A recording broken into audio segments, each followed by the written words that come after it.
Zach Sternal of NASCAR.com. Daniel, heading into your third year with Trackhouse, but kind of the second year of this iteration of the company, where are the expectations after such a successful year that you and Ross both had in 2022?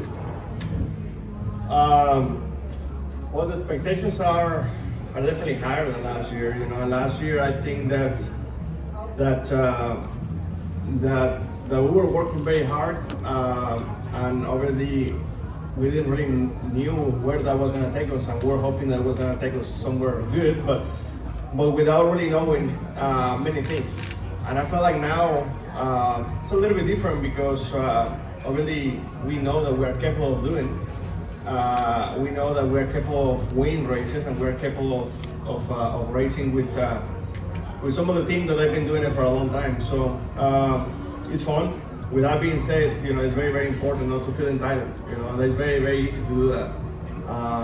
You know, I think, in my opinion, it's the worst thing you can do. So we have to go out there and just continue to do the work.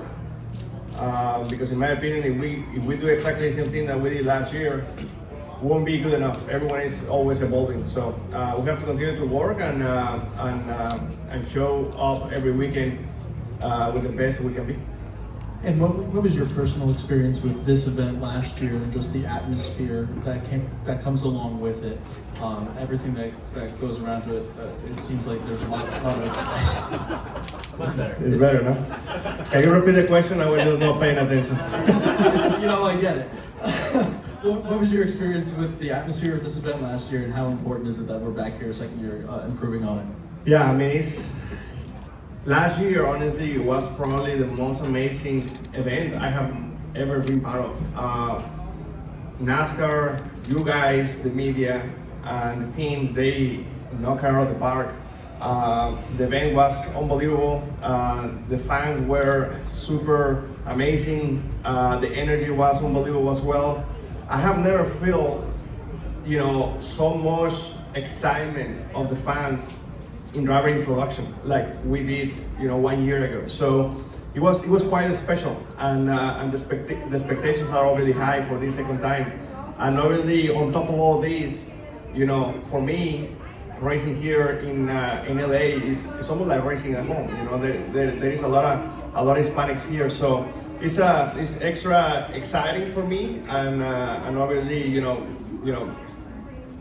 a big smile for me racing here that I can call almost home. Jerry, then Jordan, then Bob.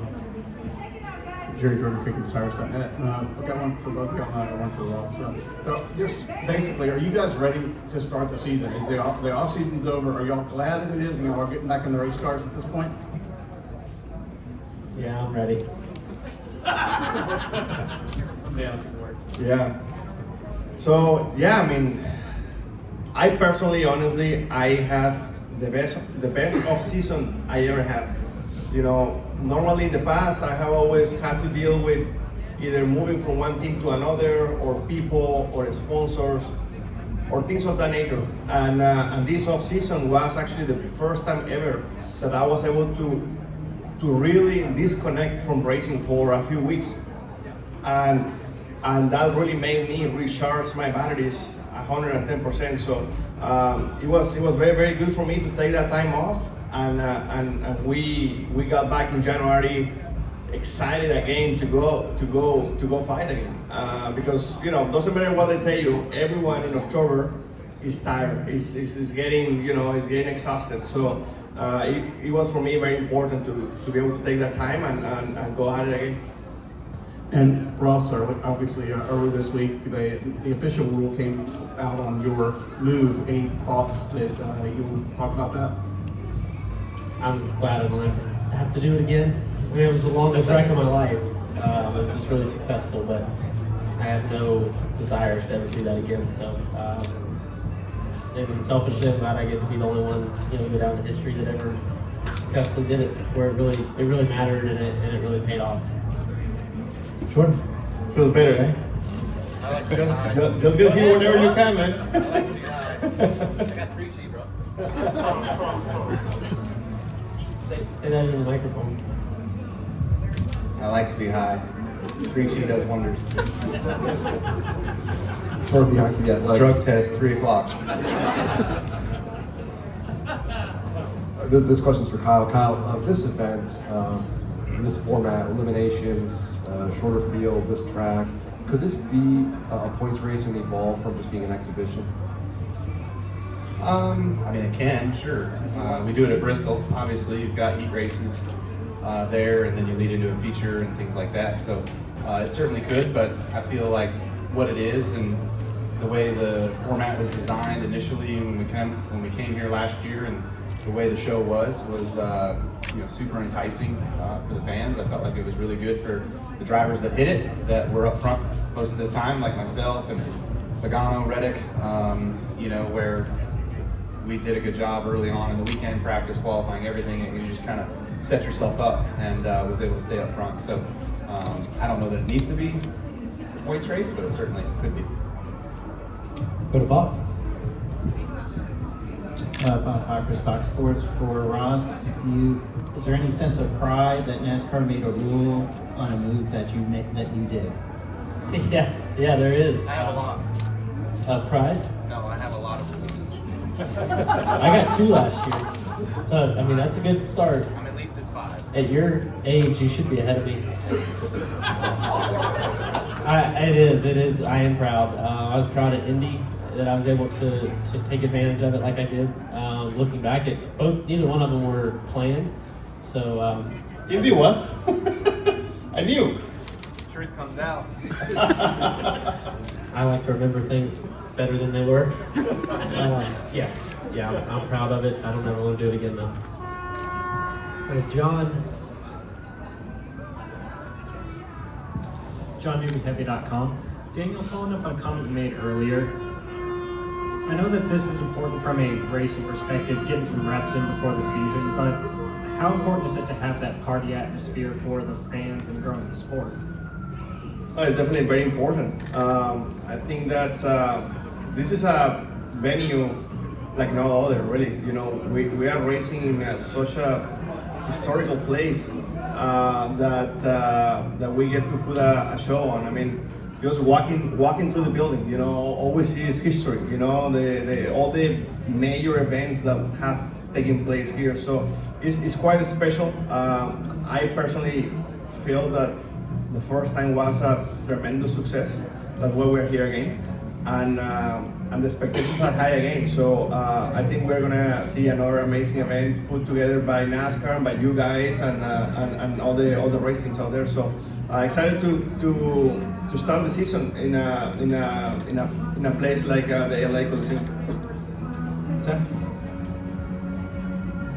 Zach Stringer with NASCAR.com. Kyle, I'm curious, was this off-season any different for you than prior off-seasons, just with having to change, obviously, from JGR to RCR, but also converting KBM to a Chevrolet team as well? Yeah, it was very busy. So I heard Suarez when I walked in talking about how he got a chance to be off and not have to worry about much and recharge his batteries. Not quite the same here, obviously just changing teams and getting into the system and working within a lot of the RCR guys and kind of understanding how they do it and what they do the Chevy way, as well as just what I've been accustomed to and trying to implement some of the stuff that I've been doing for the last 15, 18 years and just trying to help overall program. And so that's been really good. We've had some really good discussions. I think there's been some things that have come out of that I've learned, that they've learned. And obviously too, the swap over of Chevy at KBM has been pretty seamless. Guys over there have been really great to work with and help us through some of that stuff. And all the hardware of the trucks and all that is kind of the easy part. It's much of the software with the sim and the data and all that that's going to be a bit more challenging over time, and trying to get all of that where we want it. Right here. Daniel de Zona Deportiva. Daniel, ¿qué se siente cuando nombres del automovilismo se nombra a Checo Pérez, Patricio Odward, pero cuando se habla de NASCAR, el nombre de Daniel Suarez es el que está trayendo a los hispanos, los latinos?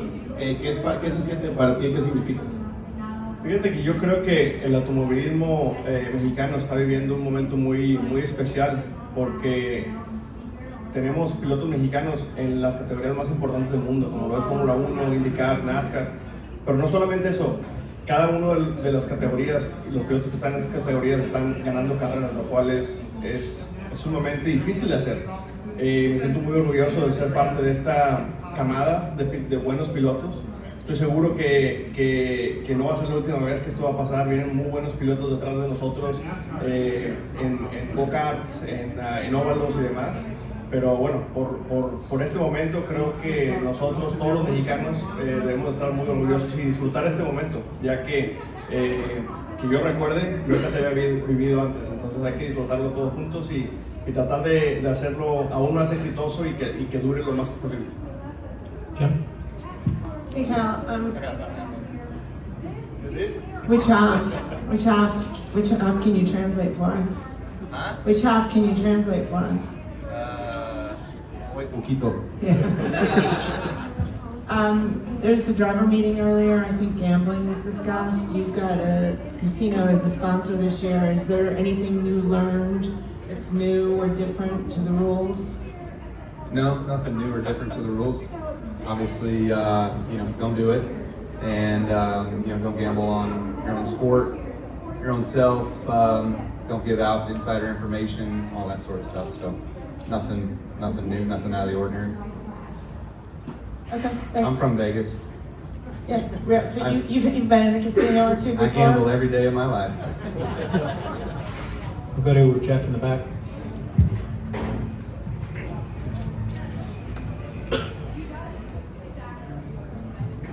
Kyle, who do you think is the GOAT in NASCAR?